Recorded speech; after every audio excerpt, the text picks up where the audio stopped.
Welcome to the Winged Wheel Podcast. Here to talk all things hockey are your hosts, Brad Crisco, Ryan Hanna, and Evan Lobsinger.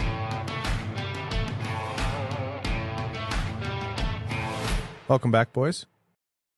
Merry Christmas. Happy holidays. Was Santa good to you? No. Are you sure? Because I think you have a puppy now.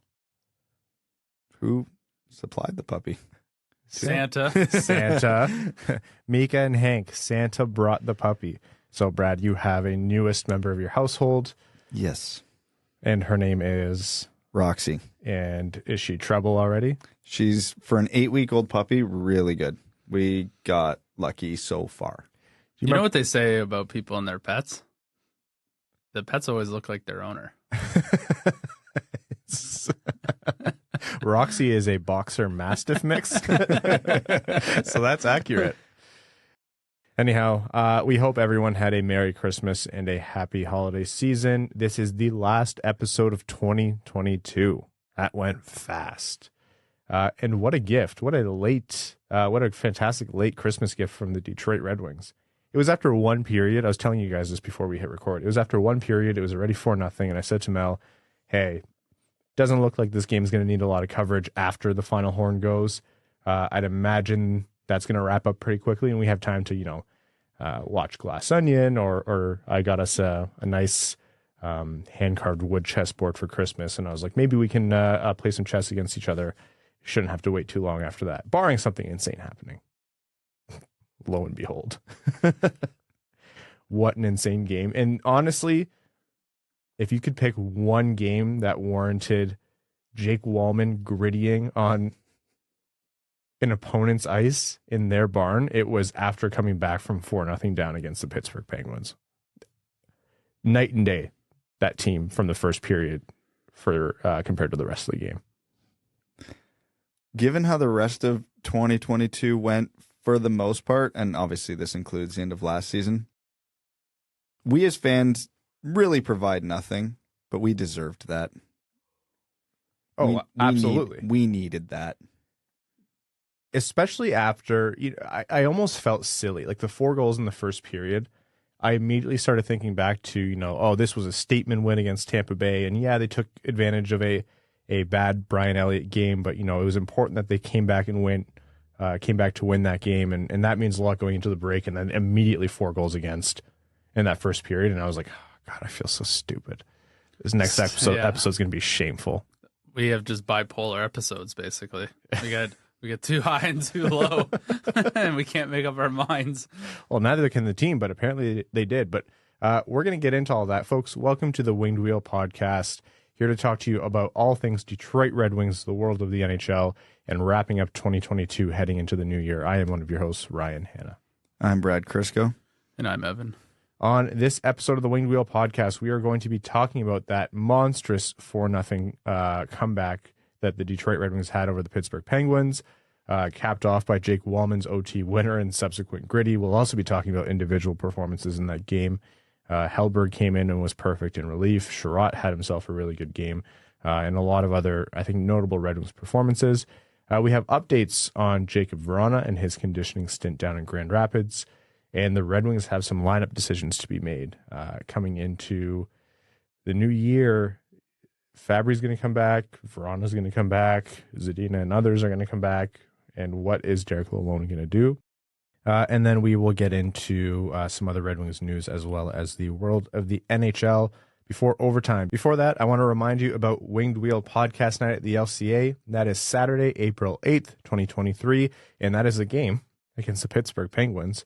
Winged Wheel Podcast Night is a partnered event between the Detroit Red Wings and the Winged Wheel Podcast, where we host a live episode of the Winged Wheel Podcast prior to the game. We've done it at Little Caesars Arena prior for previous events, and we've actually moved to Hockeytown Cafe for the last event and this next one coming up, because there are so many of you coming out, which is just right, practically next door to the arena. There is going to be a merch, giveaways, Q&A, prizes, things like that. Special guests have included Ken Daniels and Mickey Redmond. We have some more in store for you this upcoming event that we won't spoil for you quite yet. DetroitRedWings.com/WWP to get your tickets, not only to that pregame episode, but also the actual Red Wings game itself. You get a special Winged Wheel Podcast discount.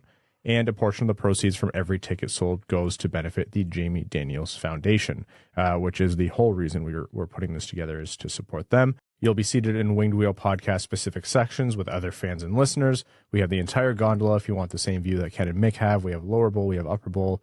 Be sure to get your tickets soon. We already have 200 sold, so DetroitRedWings.com/WWP if you want to get your tickets. Okay, we don't usually like to record between games, but this episode is recording just before the Buffalo game and after the Pittsburgh game last night. So let's talk about that Pittsburgh game. I was pretty concerned after the first period, and let's call a spade a spade. That was one of the worst periods of hockey Detroit has played all year. 4-0. It was within, I think, a couple minutes again where Detroit gave up a goal. Hronek was getting walked. Jake Walman was getting walked. Everyone looked terrible. Ville Husso came out after the first period absolutely atrocious, and it was the memes were already coming out. It was, oh God, is this what it's going to be like for the rest of the season? The Red Wings are in some trouble. 4-0. I was watching that game alone in the living room with my puppy because Crystal was already asleep. The kids were in bed. And that period was so bad, I looked over and Roxy was sleeping, and I'm glad she didn't have to witness that. At 8 weeks old, you don't deserve to see that. You shouldn't have to see that. And, I was thinking, maybe I'll just take her for a walk. Maybe I won't bother with these last two periods, kind of keep an eye on it. Yeah, it's hard to describe what went wrong in that first period because everything went wrong. The only explanation I had was this team looks so bad and so disjointed in so many different ways. It's like a post-break hangover. They had a little bit of an extended hangover because of the delayed Ottawa game, so that gave them another day and a half. And they were just out of sorts. You would hope that wouldn't be the case, but at the same time, you would hope that would be the case because then that means it's not some massive issue. Start the second period. Hellberg is in net. He was backing Husso up. Net obviously was not dressed. And honestly, from the second period onwards, the Detroit Red Wings looked like a completely different team. Just absolutely dominated play for most of the next 40 minutes plus overtime. It was some of the best hockey I've seen Detroit play all year. Sustained pressure, sustained puck control. They had Pittsburgh on their heels. They were disrupting play, scoring power play goals. And it wasn't, 4 goals in the second period. They had to come back with late in the third as well to kind of put that together. Really, the Red Wings had the biggest turnaround I've seen them make within a game all season. And I just want to know who said what in that intermission to cause that. Because whatever it was, write it down, record it, and play it every time the Red Wings need a wake-up call. There probably was some swearing. A little bit. It's hockey. Wouldn't make it on the podcast. No. Oh, God, no. We're completely, above board and clean on here. That's right.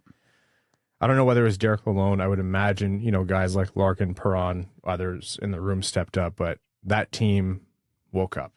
And it was good because it means that the first period performance shouldn't be repeated too often. If you can snap out of it that quickly, it means you should be able to start a game without doing that to start.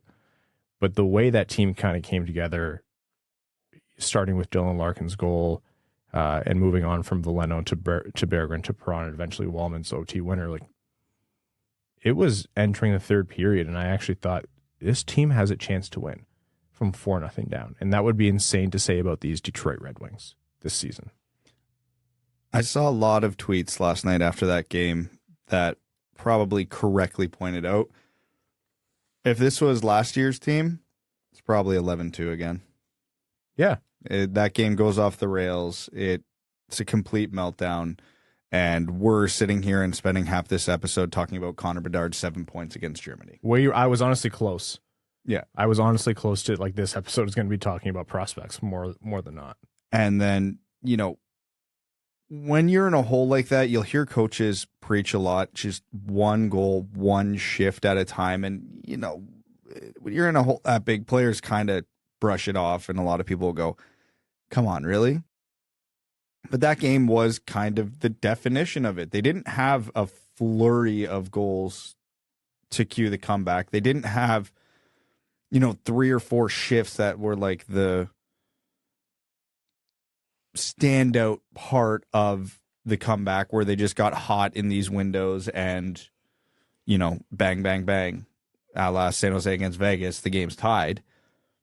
They chipped away, they controlled play, they were dominating one shift right after the other, they were making one good play right after the other. Even though there was a long time left in the game, it felt like there was urgency every time they stepped on the ice for the most part. Obviously, not 100% of shifts are going to be perfect. So yeah, you get the one goal and you perk up a bit. Okay, maybe there's a game here. Getting that second goal before the end of the second period, though, was huge because that gives the third period an entirely different context because they're not playing the Toronto Maple Leafs. It was 4-1 in the third period doesn't happen very often. No. So going in behind, down by 2, we've seen dozens of those comebacks in the NHL this year. This is the year where, the NHL's parading as junior hockey. No lead is safe. So with that, air quotation, small of a lead for Pittsburgh, you have that extra motivation in the third period. We've got a chance here, guys. Get back into it. And then obviously Berggren gets his. And it's a sprint because, okay, we only need the one. The Penguins generously gift the Red Wings a power play with the too many men call, to which the Red Wings wasted no time tying the game on. And you could just feel the energy, which was almost wasted because it felt like that fourth goal is what finally woke the Penguins up, because for the next 2 minutes they dominated in the Red Wings zone and the Red Wings were able to weather the storm and, get the game to overtime. So the detailed goals, Dylan Larkin cleaned up in front for a power play goal. A Raymond shot ended up there, and Larkin did his job in the slot. We've seen him do that actually quite a bit. Right place, right time. And then Joe Veleno, perfect redirect actually, which was kicked off by Ben Chiarot very smartly, getting the puck into kind of the center lane area, faked a shot at the point, moved in. Ben Chiarot had himself a great game. That was the best version of Ben Chiarot's kind of jump into every play kind of play style. So he stepped in, gave it to Veleno right between the hash marks, who again had that perfect redirect, and that's how the Red Wings went into the third period, only down 2. They chopped that lead in half. Berggren, was the recipient of another Ben Chiarot, a play kicked off by Ben Chiarot. He got it to Soderblom out front. There was a poke check, and it popped right out to Berggren. Right place, right time, and then Perron ties it on the power play from his, quote-unquote office on the left side. And then that's how the Red Wings brought it to overtime. And then in overtime, oh, God. Kopp and Walman on the rush. Walman steps up. Walman, who had a terrible first period and was great the rest of the game, overtime especially, buries it, just one tap into the net, and hits the griddy. Winds up this celebration and hits the griddy. Ken and Mick obviously just love the celebration for what it is. Ken, saying what a CELLY, was hyped as anyone else. And all of us losing our minds because what could be the only thing that would overshadow, a 4-0 comeback other than this guy doing this dance on skates on the opponent's ice. The still picture of right when he started it where Jake Gensel was just staring at him. Hang that in a museum. It's such a ridiculous dance too. And hockey players, I don't know, it's hard to CELLY on skates. You can only do so much, right? And so you don't really see stuff like that it's such a conversation anytime a player does anything. How long were we talking about the Ovechkin stick on fire business? I'm pretty sure someone put a warrant out for his arrest, roughly near where Don Cherry. Yeah, where Don Cherry lives. But yeah, it was a lot of fun, and Red Wings fans deserve that little bit of. I did not have that on my bingo card this year. No, at the end of the year too, you could have scored big. Yeah, I saw a comment in a Pittsburgh forum where they were like, "Man, they grittied on us on our own ice, and we deserved it." You don't want to lay down and take a gritty beating. That hurts. You don't want a, at best second pair defenseman doing what is the equivalent of a Fortnite dance on your ice in overtime after beating your team. Don't give up a 4-0 lead. It's like my opinion, which I know some people disagree with, on bat flips in baseball. You don't want someone to bat flip? Don't give up the homer. Simple as. This is a little bit more extreme, though. That was the Red Wings' first 4-0 comeback in 38 years. Yeah, it was 1984, and I was like, wow, that was only 20 years ago. Yeah, funny time. That's almost 40 years ago. Oh, I know. That was the problem. I'm just now coming around to the whole. The 80s were only like 15 years ago. Anyways, that is just the fourth. My knees disagree with that statement. Yeah, mine did this morning too. That was just the fourth 4-goal comeback win in franchise history. And for a team that's nearly 100 years old, like that is absolutely insane. Yeah. Derek Lalonde, Detroit Red Wings, credit to you. That was a nightmare first period where I think a lot of folks turned it off and you couldn't really have blamed them. And that was two of the best periods of hockey you played right after. Hell of a way to come back from the holiday break. Hell of a statement win, especially after what they did against Tampa Bay. And, I've used the term gutsy before. I've used the term resilient before talking about this team. That's the difference, as you were referring to earlier, Brad. That's the difference between this team and last season. A lot of the same results, a lot of the same paths forward, the points, the troubles. But in terms of how they're showing up differently, they don't give up. They are clawing their way back. And is it going to be pretty? Is it going to be perfect? Are they, at the top of the division? No. But it's going to make a difference. And this is them eking out that difference. And honestly, like you said, fans deserve it. And with how streaky Pittsburgh has been this year, that extra point could be a huge difference because wouldn't be surprising if Pittsburgh's one of the wild card teams this year. So that could be direct competition for a playoff spot that Detroit could be fighting for in April. So, you can't make the playoffs in December, but you can sure as hell lose the playoffs in December. So every point, especially against, potential playoff teams in the East, and obviously Pittsburgh's going to be a playoff team in the East, are massive. Credit to Ben Chiarot, had himself an excellent game. Larkin, Rasmussen, and Perron as well. Really like the way that line is clicking. Lots of Red Wings had really good games. And credit to Hellberg. I mean, I don't know that it was necessarily on Husso, to put it lightly, the way I think it was Jason Zucker walked into the front unopposed, got around both the Red Wings defensemen and was clear in front. But it was the right call to pull Husso. They just needed something to shake it up. But Hellberg, his job was made simpler for the Red Wings than definitely Husso had, but he was flawless in his stint. Like, he did everything he needed to do, got his own personal shutout. A lot of credit to him, and that's why Husso is ill tonight against Buffalo, but that's why he's getting the start tonight against Buffalo too. You can only play the games on your schedule, and you can only stop the puck's shot at you. And some of those could have went in. It's not like Pittsburgh was throwing everything in the kitchen sink at him, but he had a few tough saves that he had to make. And Sidney Crosby breakaway. And he made them. Very early. Yeah. And that's all you can ever ask of your goalie. And, not to dump on a guy when he's down, but that's something Ned hasn't been doing this year. So, that game last night, two really solid periods from Hellberg, coupled with whatever might happen tonight, could dramatically change what the Red Wings crease looks like for the rest of the season. The Red Wings' upcoming games before next episode, the Buffalo game is being played in legitimately 45 minutes from now, the time of recording. So again, with the Wednesday-Thursday split, we had to wedge the episode in here. So Buffalo Thursday, which will have been played by the time you listen to this, and then Saturday at home against Ottawa on New Year's Eve. And then we are going to be back at you on New Year's Day in the evening.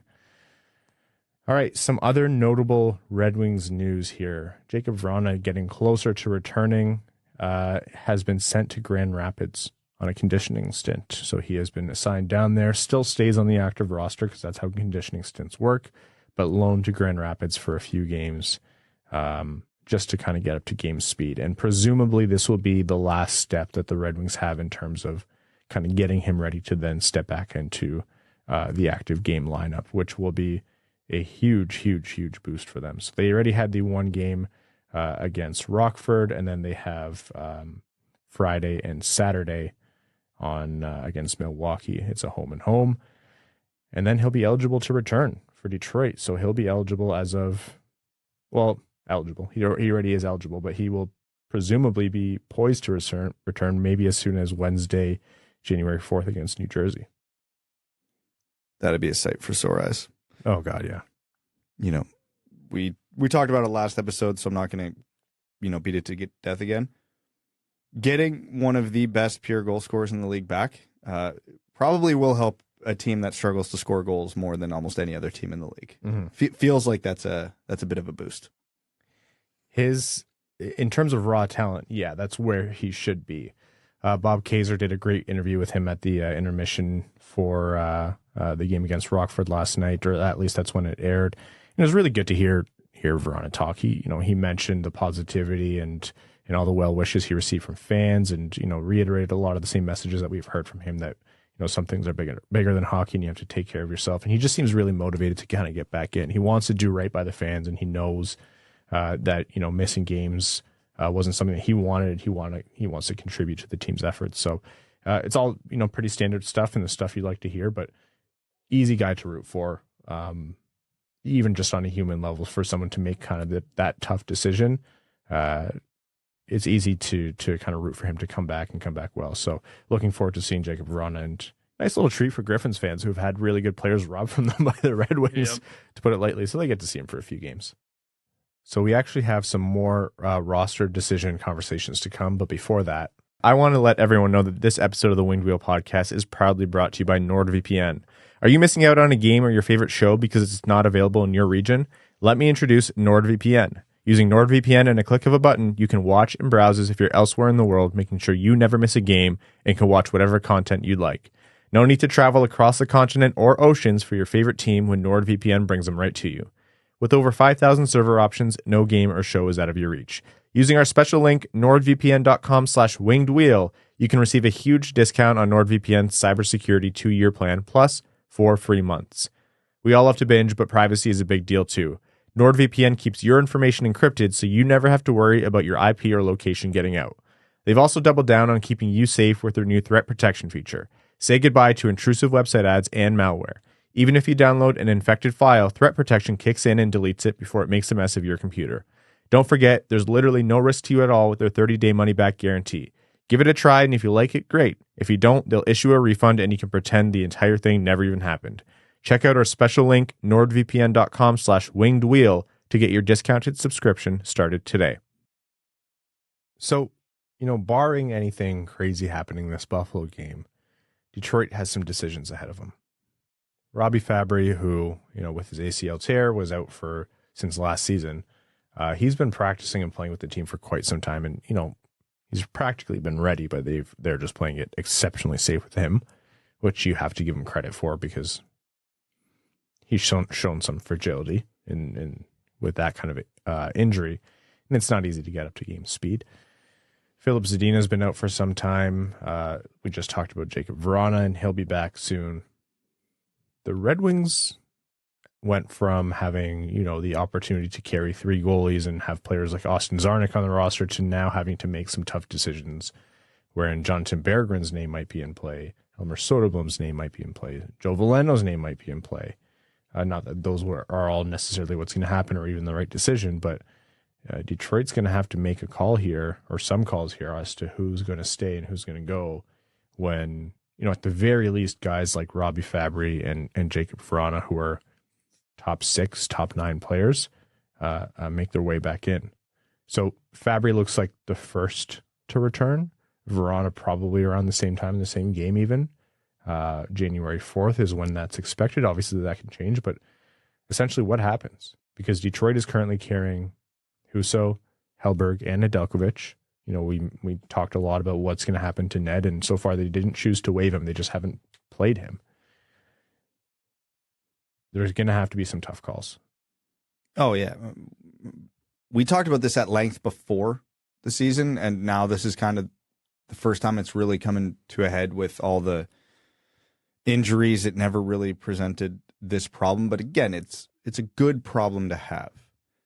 If you're not scratching good players, it means you don't have enough good players. That's the reality of the NHL. Who's it going to be? I think it could vary on a night-to-night, week-to-week basis.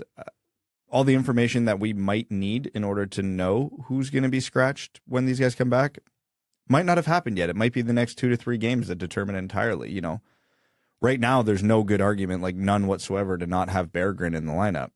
If he has a really bad next 3 games, he's might be the first one to go. Like, there's no way to know. Based on what we know now, the Red Wings have 3 players who are waiver exempt, which would be the first 3 that would immediately jump to your mind. But I think 2 of them have firmly established themselves as top 12 forwards on this team. And that's Berggren, for, you know, all the obvious reasons, and Joe Veleno, who is on a bit of a heater right now, especially for a 4th liner. I think he's on like a 4 or 5 game point streak right now, and he's, you know, a good 200-foot player. Soderblom looks like he could use some refinement to his game, so I think he's probably the odd man out when the first guy comes back. And then it comes down to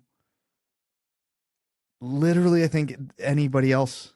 I know that sounds overly simplistic, but it is game to game. Lalonde could use it as a breather for some guys who are struggling. He could use it as a wake-up call for other guys who are struggling for different reasons. You know, Adam Murdy's been pretty underwhelming lately, so maybe this is the kind of kick in the ass he needs. You know, we haven't talked a ton about Pius Suter since we actually praised him a handful of episodes ago. Maybe that's a Kickstarter for him. We've seen Lalonde scratch him first game of the season. So I think Suter's been great. I think he's off the board for me. He's been good, but someone has to. Like, someone who shouldn't be scratched on an NHL team is going to be. That's reality, because that's just with Fabbri and Vrana coming back. Zadina, when he comes back, might not even draw into the lineup. Tyler Bertuzzi, who knows what happens when he comes back, because he's got to kick someone presumably out of the top 6. So there's a lot that has to still happen in order for Lalonde to make a decision. And like I said, it might just have to be very reactionary. And I don't mean reactionary in the negative connotation. It's who had a bad game. Okay, it's their turn to sit. Yeah, I agree with you on Soderblom especially. You know, there are a lot of plays or shifts where I'm like, yeah, Soderblom is doing enough to stay in the NHL, but there's certainly times where I'm like, that was either a mistake or that's just, you know, not necessarily a bad play, but just with his legs that shift or his positioning, you can tell he just needs a little bit more NHL experience. And that's the most obvious. You move him up and down as you need to. Detroit and Grand Rapids aren't too far apart. If there's a little bit of yo-yoing between the two cities, that's fine. Soderblom for sure. I'm not moving. I agree. I'm not moving Berggren until he gives you a reason to, and so far he's been fantastic. I am not even considering Suter. Erne, yes, there's the whole penalty killing angle. I know Max Bultman on the Athletic Detroit raised that. So you need someone to step in because he's a pretty prominent penalty killer for the Red Wings. I'm not so married to the idea of, you know, you have to keep him on there for the penalty killing. I think a lot of other players could at least try, and it shouldn't be moving the needle that much. But, you know, at the end of the day, are you really going to be carrying 3 goalies? No, they can't. This is the point we talked about when Hellberg was brought back. They had lots of time to make a decision, and they had lots of options, and they wisely used it. Hellberg got into games. You know, there was the conditioning stint for him. Husso's been carrying the load. Nedeljkovic got a couple looks. You know, fair or unfair, I think to this point we have a pretty clear idea of what the goalie hierarchy is in Detroit. Tonight could change that. You know, goaltending is a fickle thing. But, yeah, is it worth carrying 3 goalies if that means you have to send down, you know, Berggren, a Veleno, Waived, and Erne? No, it is not. There could be a trade as well. We've only really talked about waivers and scratching. Yeah. There could be a trade involved as well.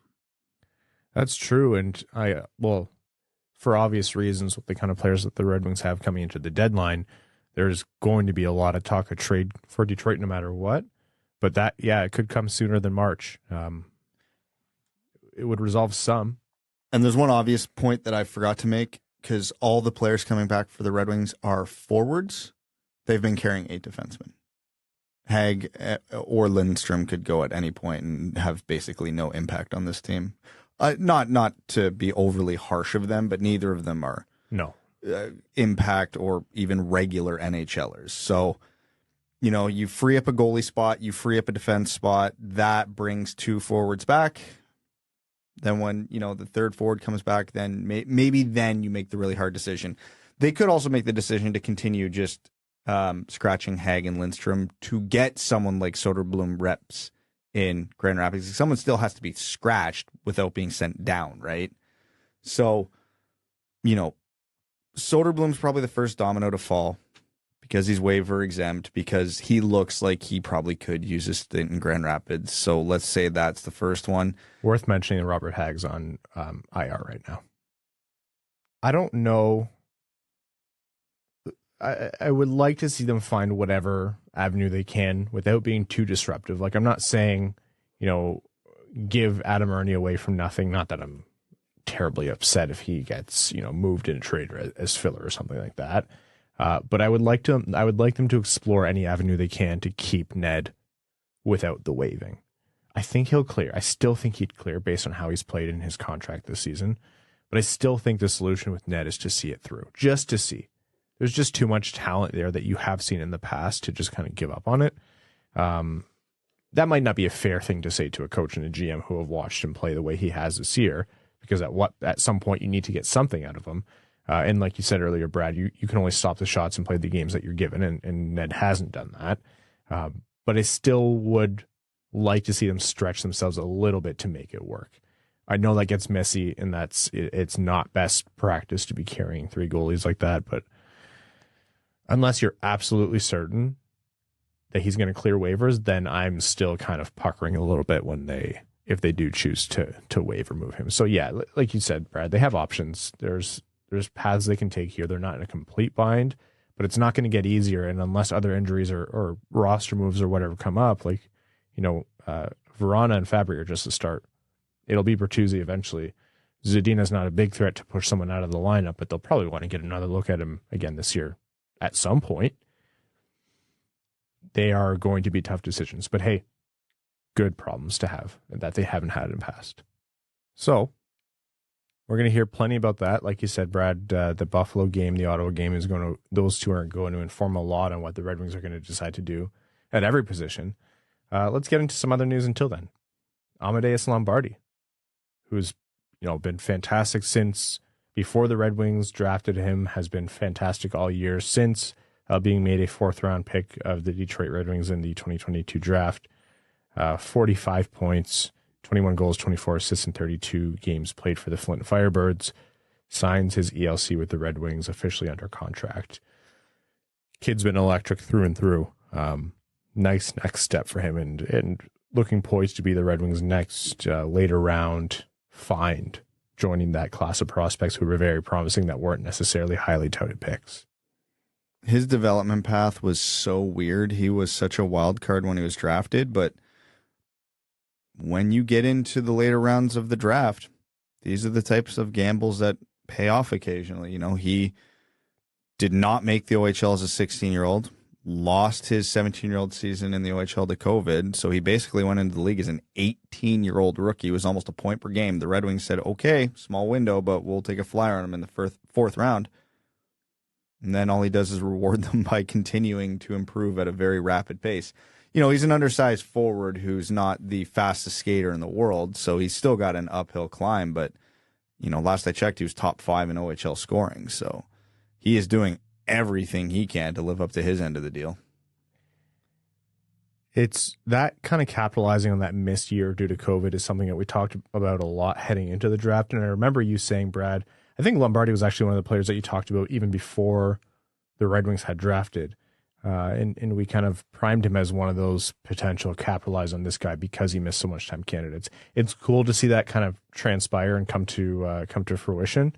And you hope that it continues to be, rather than, a guy overperforming a diamond in the rough, or maybe something that wasn't so clear at the time, but maybe on the track to start pushing for Detroit, or at least higher up in the Red Wings system sooner rather than later. Joins the ranks of, Carter Mazur types, which have been surprising and great since they were drafted. And him signing his ELC now, might be a hint that if Flint doesn't go very far in the OHL this year, maybe he gets a cup of tea if Grand Rapids is still kicking around at the end of the year. Maybe just see what he does at the other level.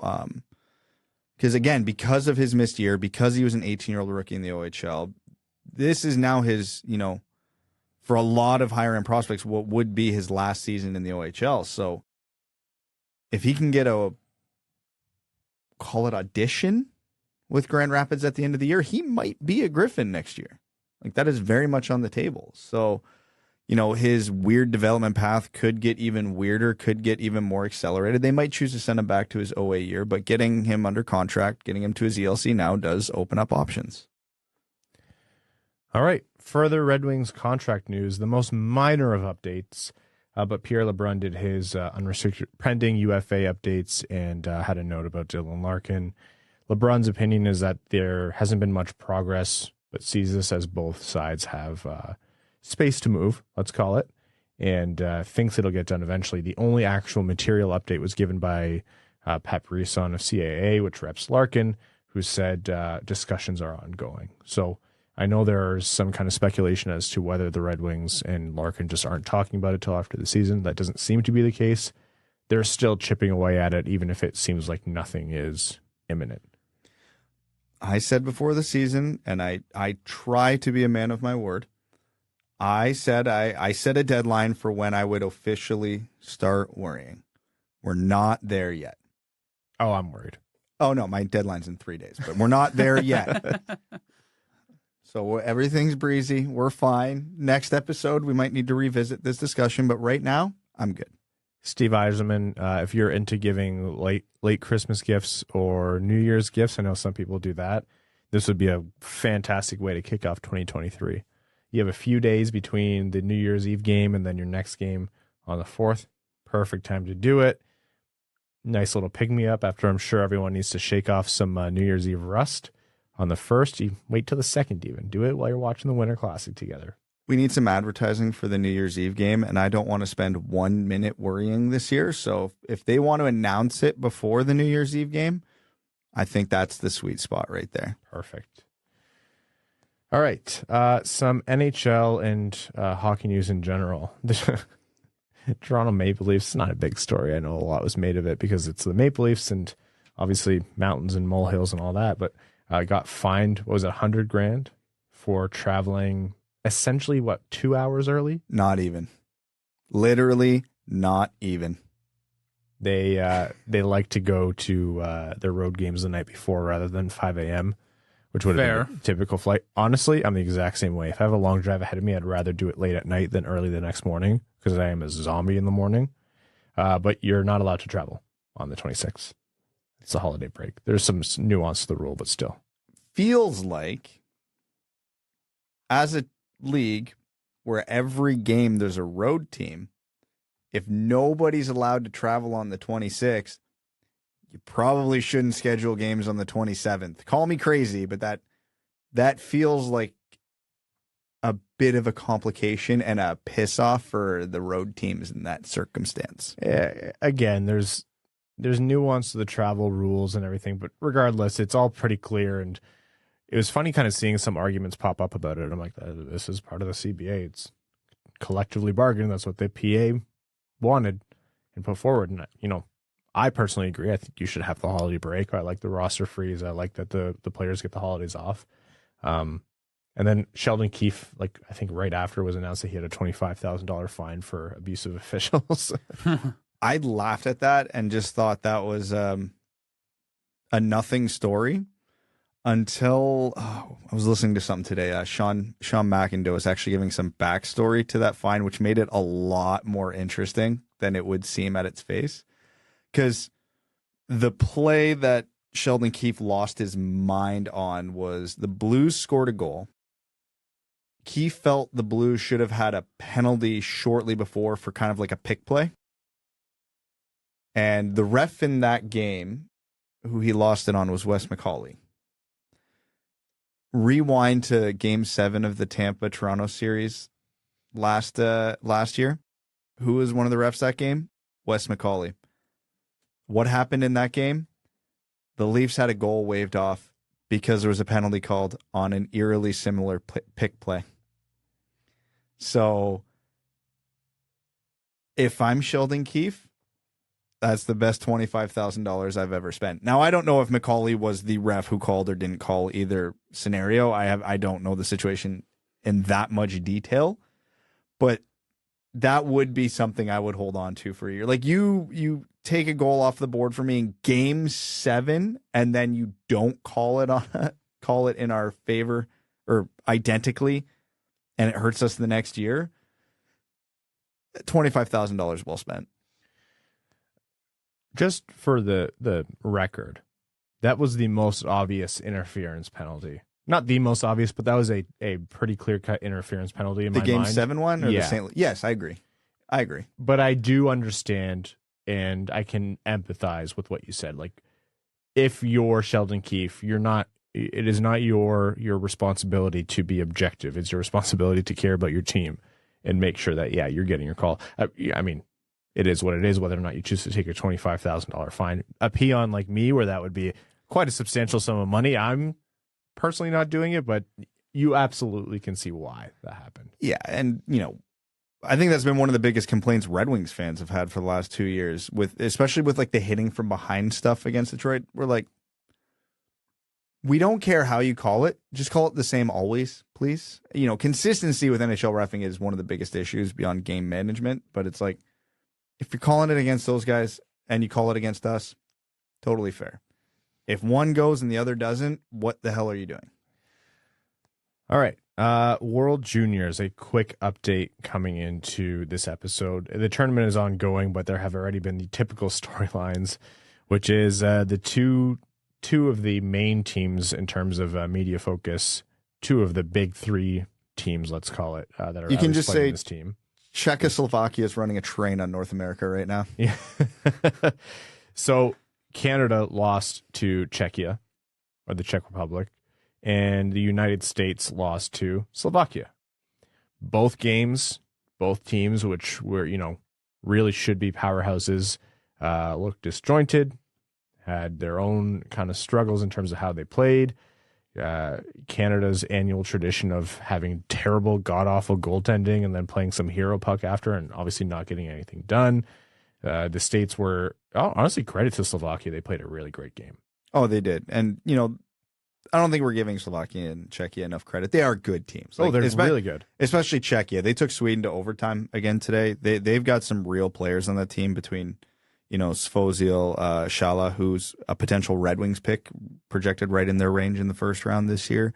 Yuri Kulich. They're a good team. They're a legitimately good team. Even Slovakia, Dalibor Dvorsky's potentially another first round pick in the Red Wings range who's looked phenomenal so far. I just love the controversies around this time of year in these tournaments, though. It's fun. It is this week between Christmas and just after New Year's. It's the best time of year because a lot of people kind of hopefully get some time off. Even if not, there's a vibe of winding down and relaxing. But just watching the World Juniors and having that be the only thing that actually materially matters, and just getting way too upset about a tournament of essentially kids playing hockey.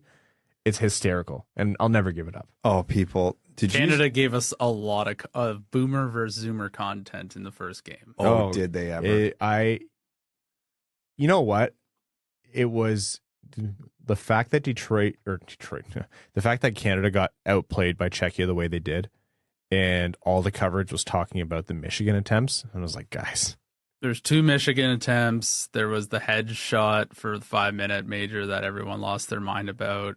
There was the common rational and the other side. Yeah. And then obviously losing the game, it was mayhem online.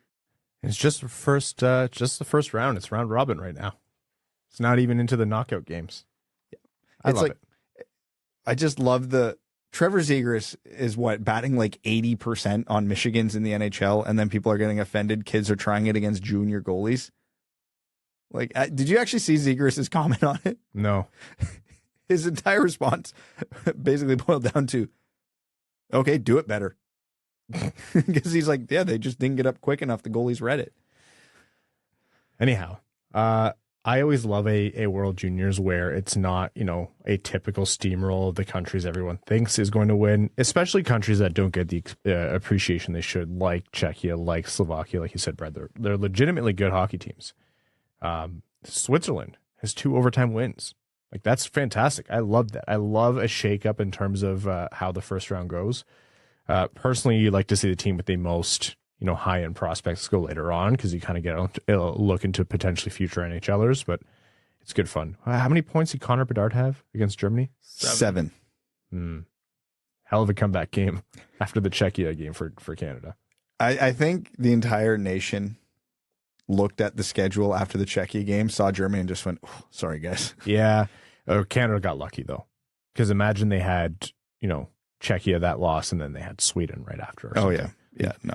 They got very lucky with that schedule, and both Canada and the States need to buckle up and not kind of let those losses repeat. Whoever has been keeping track of the game score analytics for the tournament posted this afternoon where everybody, obviously Connor Bedard was at the top, but if you scroll down about 10 to 15 players, Redmond Savage. Yeah. Red Savage, goal and assist so far? Yeah, Red Savage having a pretty good tournament so far. The only Red Wings prospect in the tournament, so that's a very good development. Okay. Any other notes before jumping into overtime? No, I have nothing in front of me. We at some point have to talk about actually Pascal Zito has been traded twice this season. And someone actually sent me a note. They're like, did Zito get traded again? I'm like, yes. It's been in my notes for many episodes. It's just never made it to air. We'll eventually cover that in detail. But yeah, he has been traded twice. All right. For now, we are going to jump into overtime, which on this episode of the Winged Wheel Podcast is proudly brought to you by our Patreon supporters. Patreon.com/Winged Wheel Podcast. If you want to join the Dub Club, you get access to things like the Patreon exclusive overtime episodes that are recorded. Any questions that don't make it to the main episode still get answered. We let Lewis have some fun, record those overtime episodes. You get access to every single giveaway that we do, automatically entered, and we are actually giving away 2 tickets to every Detroit Red Wings home game this season. The majority of them going straight to Winged Wheel Podcast patrons, and you get a bunch of other benefits. You can join the Winged Wheel Podcast official Discord and a lot more. So patreon.com/Winged Wheel Podcast. Actually, quick note, I should say, I'd say quarterly or maybe biannually, someone sends a note or they leave a comment and they're like, it's really uncomfortable how you guys seem to hate each other and like you just say it so openly and it's kind of awkward to hear. Was that you? Yeah, I did it last time. It's usually actually me because you guys know my sense of humor. We don't. Trust me, with the amount of time we spent sitting in the same room, we don't hate each other. I promise you. It's just, think of it like brothers ribbing each other. Yeah, this is hockey players. Yes. Hockey players having fun. No, we all very much are enjoy each other's company. I think Evan tolerates us, actually. But yeah, that's right. Shut up. Let's take some questions here from our overtime thread. Our patrons, Connor Murphy says, will Detroit have any 30 goal scorers this season? Ooh, that's a tough one. I'm going to say no. Well, 3 of the 4 top candidates for it are either not scoring a ton of goals or haven't been playing. So basically all the hopes ride on Larkin. Larkin with 13, Perron with 12, Kubalik with 10, and Kubalik's been cold lately. Yeah. I don't know. Larkin's not going to he's going to have an uphill climb. I know he's been productive even since being injured, but there's some kind of attrition going on there. Maybe Perron. I'm going to say no here. Stan Olsen says, is there any unwritten code about jersey numbers? I had an old coworker that hated the idea of goalies wearing a number over 35. Also, how come we only see goalies wear 1 as a single digit number? A lot of it's tradition. And a lot of it could be superstition. This player wore that, so I got to wear this, or this player wore that, so I can't wear this. There's a lot of weird stuff with jersey numbers, but when you look around the league now, a lot of that seems to be going away. There's one of my employees at work actually is a forward and wears number 3. I love it. Objectively, it's fine. I have no problem with it. We give her shit for it all the time because it's hilarious to us. But no, yeah, it used to be a thing more so than it is now. You know, Mikko Koskinen is a goalie who wore 19 last year. Andrei Vasilevsky wears 88. Brock Besser's a forward, wears number 6. Like, yes, there are a lot of very weird, dumb things with numbers in the NHL, but they're very slowly starting to die off. Lula Morello is a one of the last vestiges of those who are really keen on the old school, almost New York Yankees type traditions. Everyone clean shaven, no one with numbers over whatever until they deserve it. I agree. I'd like to see some different numbers. I like weird ones. Yeah. I mean, I'm wearing 79 this year, so I definitely can say I'm breaking with tradition. But look at Team Canada's junior teams right now. They are an exclusively low number team, you know, because that's how it was back in the day. You know, teams would have no jersey numbers beyond 20 because most teams back then would just produce jerseys generically just up to a certain number and then hand them out. And, you know, people nowadays take some deep meaning behind that when there never really was. So, yeah, it is what it is, and I'm glad it's dying out because I like the weird numbers. Like, I love that the NHL's next superstar wears number 96. Big Gritty Energy says, why is Seattle doing so well? I thought they were not good. Or actually, he said, why is Seattle doing so good? I thought they were not good. Also, same question, but it's the opposite, and it's about Winnipeg. Seattle's, I mean, a lot of that's driven, you know, players like Matty Beniers playing like how he's been playing. They're getting, you know, not completely caved goaltending this season. They've made some market improvements, and they've capitalized. Allison Lukin, who we just had on the show, really articulated this very well. So we encourage you to go back and listen to that. But yeah, they've been coming on. They've taken the step they've needed to, at the positions they needed to. Their goaltending is probably below average this year, which is a massive upgrade from the horrific that it was last year. Yeah. Their special teams have made some improvement, and they struggled to score last year, and they've added a few guys who are helping with that. It's, you know, just a case of minor improvements in a lot of places. Winnipeg, Hellebuyck? Like, the team's doing very well, but Hellebuyck is the premier example. If you want to go by what the Hart Trophy is, like most valuable player to his team, it's hard to argue against Hellebuyck right now. Also said, P.S. My wife surprised me this Christmas with tickets to Winged Wheel podcast night. I've never been to Detroit, and I've never met Evan, so I'm very excited. Yeah, I won't be there. I'm just kidding. I'll be there. He says that, but I don't know. Are the Masters on this time? Yeah, that is. Is it the same weekend again? Yes. So Evan's not going to be there. I didn't win tickets to the Masters this year, so I won't be at the Masters. All right. So when I just told you guys that we all like each other, that might have been a lie. The daggers that Evan just shot at me when he told me that. It's literally the only weekend I care about the entire year. Christmas can be abolished from the calendar as long as the Masters is still there. Well, you're working, buddy, and you can meet Reed. Hockeytown Racing Academy says, what's got to happen for Evan to hit the gritty at the next Winged Wheel podcast night? I have no idea. If I wasn't up as late as I was last night, I could come up with something good. So I'll leave it up to you two to think of the brainstorm ideas. He gets Masters tickets for this Sunday. Yeah, I'll do it then. we'll set a Jamie Daniels Foundation fundraising goal, and Evan will hit the gritty. You'll have to practice. I don't even know how. Yeah, I'm old and I have no dancing ability. Your hip mobility is not what it used to be. It's horrendous.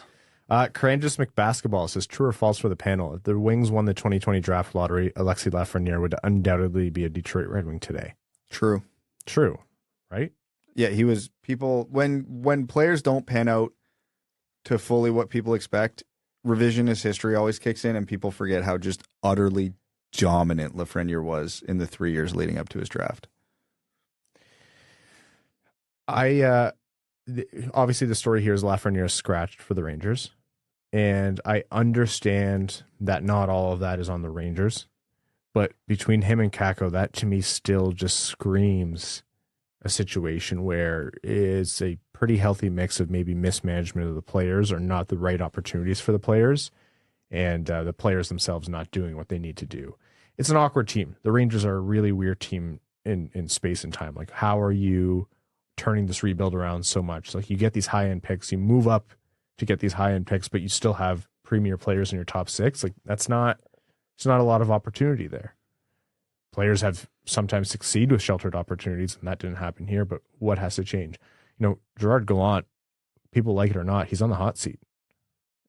I would think that they would move on from Gallant before they would move on from Lafreniere.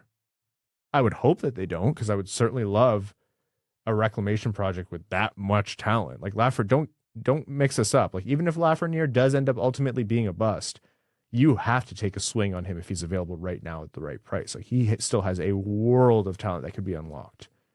It's way too early to give up on a player like that, in my mind. What would you give up for him in a trade? 1-for-1 with Zadina, That much, They just need new scenario, new place, that's all it is. Say the Red Wings are picking 16th overall this year. Do you do it? Yeah. I would. I think I would too. But I think that's about my ceiling. I don't have enough faith that, someone on Twitter put it best today. After 3 years of this kind of production for a number 1 overall pick, either the player sucks or the coach sucks, and there's no there's no weird circumstance. Someone is screwing up here. So how much are you betting on that it's the coach? It's a bit too black and white for my liking.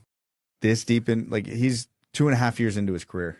Yeah. This is around, especially for a forward, you're starting to get in the territory of we know what this player is. All right. Last comment here. I know it's a bit of a shorter episode, but we have a game to cover. The Red Wings are dropping the puck about right now with the Buffalo Sabres. Last comment here from Cody Stark says that was a fun match. Rasmussen on the draws was an underrated MVP of the night. Good shout. Yeah. That whole line did great, and Rasmussen as well. Rasmussen, he missed what was essentially not an open net, but a really great opportunity across the front. The Red Wings still ended up tying the game after, but I was happy to see that they did because of plays like that. He deserves a lot of credit. Also, Baby Stark number 2 due in June. I'm scared out of my mind and excited all at once. Cody, congratulations. Man, that is massive news. Brad, any tips on being a twice father? No. Get a puppy? It's like all the same stuff as one child, except somehow you have triple the amount of work. People said that to me before, and I thought they were joking. No, that's very literal. All right, folks, we're going to go cover this Buffalo game. Enjoy the episode. Enjoy the 4-0 comeback. Enjoy the gritty Jake WALMAN gritty replays. Thank you all for a phenomenal 2022. We hope you have a safe and happy New Year celebration. We'll be back with you in 2023. Until then, we'd like to thank all of our listeners, the sponsors of this episode, NordVPN. Our listeners, new and old, if you want to find a way to support the show that isn't Patreon, leave a rating wherever you get your podcasts. It's huge, huge, huge for us.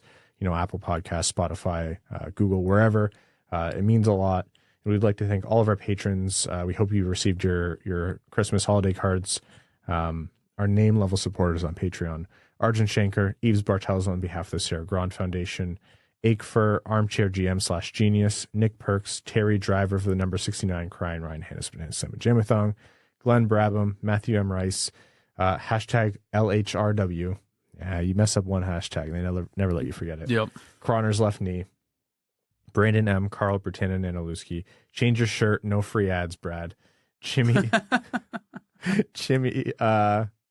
Chris Ball, Chris P., Citizen High Five, Connor Scovey, Coyote Season Tickets in Tempe, Denny's Gamer Girl, who brand new name level sponsor. Welcome, Denny's Gamer Girl. Derek Enstim, DJ Denton, Give Blood, Fight Probert, Red Hot, Ronick, Hassam Al Qassem, Jay Gollum, Jacob Turner, Joseph Berry, Kalen Wood, Kevin James, King Tone, Las Ensaladas Picantes, Marcus, Matt McKay, Michael Edlund, who is a brand new name level sponsor. Welcome, Michael. Nedeljkovic, goalie number 1. Thank you to all of our new patrons. Nicholas Fritz, R.A., Ryan Hubbard, Scott Martin, Send It Seawolf, The Podcasting Couch, Venom, Zachary Rogers, General Andy Bohan of the Cheesebag Army, Sam Bankson, number 1 Detroit Red Guys fan, hashtag LHRW, Antonio Gracias, Babe Landeskog, Ben Barron, hashtag LHRW, proud member of the Jake WALMAN Gritty Club, Big Gritty Energy, Brad Simmons, Brian Vasha, Carl Thames, Connor Leighton, Darren Fick, Filip Zadina, Hronix Handlebar, James Laporte, Jeremiah Jobo, JM Rhapsody, John Evans, John Ingalls, Josh Yelton, Kevin McCracken, Quaz, Linda Hull, Logan Burgos, Matt S., Loyal Soldier of the Cheesebag Army, Maximilian, Melissa Erickson, Ricky Bong Rips, Servo, who's a brand new patron. Welcome, Servo, and thank you so much for the support. The Hodag, and Aaron Hudson. Thank you all so very much, and we will see you in 2023. Thanks for tuning in to the Winged Wheel Podcast. Be sure to check out wingedwheelpodcast.com, where you can subscribe to the show on iTunes, Spotify, or wherever you get your podcasts. You'll also find links to other ways to support the show, such as Patreon, official podcast apparel, and more. And don't forget to follow the show on Twitter at Winged Wheel Pod. And of course, the hosts at Brad Crisco, at Ryan Hanna WWP, and at Hockeytown Evan.